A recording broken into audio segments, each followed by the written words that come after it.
Mga kapuso, pag sinapol sang Iloilo City Local Economic Enterprise Office tuhoy sa isyu sang pagbulante, uyang lang sa oras suno sa pila ka bulantero. Mga vendor sa sulod sang Iloilo Terminal Market may hingyo sa mga bulantero. Ini ang gintutukan ni Kim Salinas. Wala pa formal nga nagtakop ang meeting, apang nag-walkout na ang pila ka mga bulantero sa pagsinapol kahapon.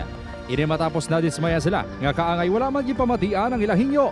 Suno sa ila, gin-insister lang sang LGU ang ila plano nga market day nga para sa ila, desbentaha ang mga setup. Si alias Inday nga residente sang syudad, nagapabilin nga nagabulante, bangod wala pa naprobahan ang applications ni nga makasulod sa merkado. Pwede kami sa transportation, kami mga salakyan, kaway dito po. Kumbaga daw Uyang lang naman chimpo din. Dugang nga panawagan sa mga nagabulante, pahanugutan sila makabaligya malapit sa Iloilo Terminal Market kung magsarado kag antes magbukas sa merkado. Apang suro sa LGU, kinahanglan manginpata sa mga pagsulundan bangod apektado man ang kita sa mga lehitimong vendor sa sulod sa merkado.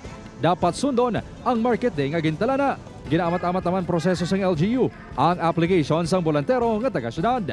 Wala ka sarado ang super, may mga suki na sila sa kagahon. Ginlatag naton anay ang plan nga decidean. Kung hindi din man effective sa ila, amo naman meeting naman liwan.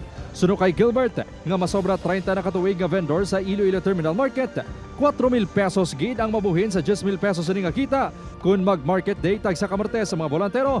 Magluwas pa din may ginabayaran pa ang vendors nga rental fees kag tax. Gani hingyo sini sa mga bolantero, respetuhon man ang ila sitwasyon.